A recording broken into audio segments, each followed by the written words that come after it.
Сәлем достар, жұлдыздың шеберханасына қош келдіңіздер. Бүгінгі мастер-класста біз осындай тез тоқылатын следі тоқитын боламыз. Бұл следіді кез келген размерге тоқуға болады. Следіді тоқу үшін бізге аяқтың өлшемі қажет болады. Ол үшін біз табанның ұзындығын өлшейміз. Менде 22 және следідің биіктігін білу үшін тобықтан тобыққа дейінгі аралықты өлшейміз. Осылайынан өлшеуден өткізіп, тобықтан тобыққа дейін менде 18 сантиметр. Енді мендегі тоқыма жіп 100 грамда 150 метр. Крючоктың номері менде 4-ші номер. Енді біз воздушная цепочка тоқимыз. Табанның ұзындығына сәйкес келетін бізде сонда цепочкамыз 22 сантиметр болу керек.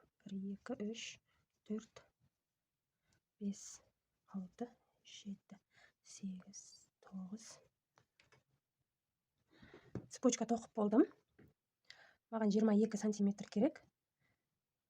Менде 38 цепочка 22 сантиметр болды. Сіздерде басқаша шығуы мүмкін, өйткені сіздердің жіптеріңіз жұқа болуы мүмкін, крючоктарыңыздың өлшемі басқа болуы мүмкін. Енді алғашқы қатарымызды тоқып бастаймыз. 2 воздушная петля. Бұл бізде бірінші столбик. Жіпті крючокқа айналдырып аламыз. Бірінші петляны қалдырып кетеміз, екіншісіне.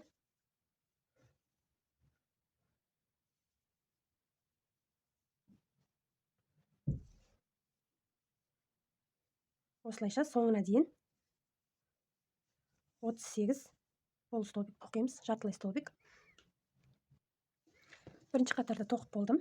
38 пол столбик шықты. Енді воздушная петля. Жіпті ілеміз. Крючокты, мынау бізде бір столбиктің басы болса, соны мына өзіңізден кейін тұрған артқы столбиктің жарты бөлігіне енгіземіз. Бірінші столбигімізді белгілеп қоямыз, жоғалтып алмайтындай қылып. Мынау біздің бірінші столбигіміз. Мынау екінші. Тағы көрсетейін, жіпті іліп алдық. Мына екеуінің артқысына өткізіп жіпті тартамыз.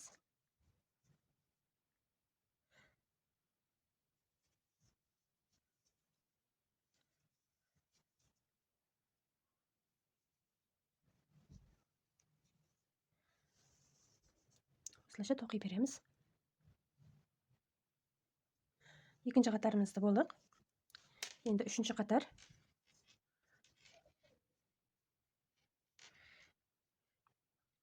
Артқы бөлігінен өткізіп тартамыз. Осылайша бізге керекті өлшемге қарай тоқимыз. Бізде жаңағы тобығымыз, тобықтан тобыққа дейінгі биіктік 18 сантиметр болды. Енді осыны біз 18 сантиметр болғанша тоқимыз. Біздің следіміз дайын болып қалды. 18 сантиметр тоқыдым. Енді осыны былайынан бүктейміз. Менде барлығы 38 столбик. Соны 2-ге бөліп, 38-ді 2-ге бөлгенде 19. 19-шы столбикті белгілеп қойдым. Енді осы жерге дейін тоқимыз.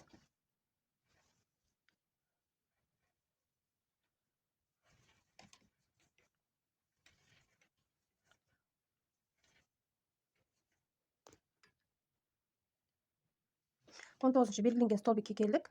Маркерді алып тастаймыз. 19-шы столбикті біз былайынан жартысын емес, енді толықтай столбикті тоқып аламыз. Осымен.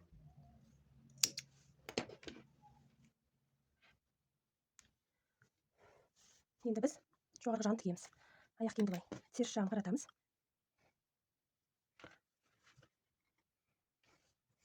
Тігіп алдым. Бекітіп жүрейін.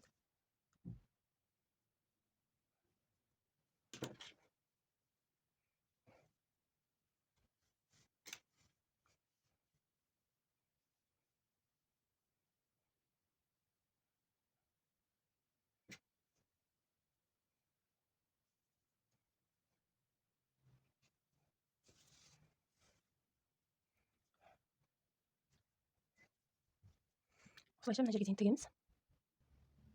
Алдыңғы жағын тігіп болдым. Өкшесін де сондай тәсілмен тіктім. Енді алдыңғы жағын дөңгелектейміз. Ол үшін осылай өткізіп аламыз.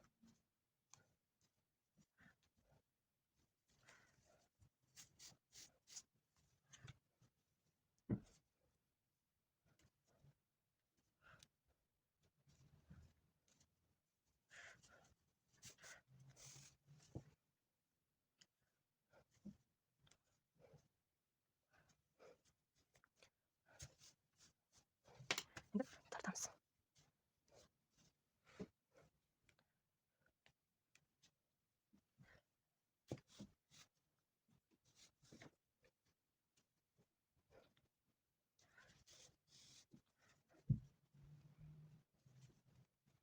Бекітіп аламыз.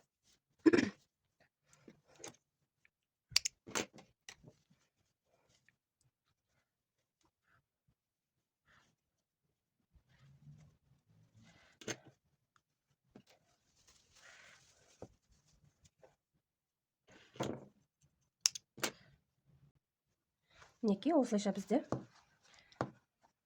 слеті дайын болды. Өте оңай. Кез келген размерге, кез келген жіптен тоқсаңыз болады.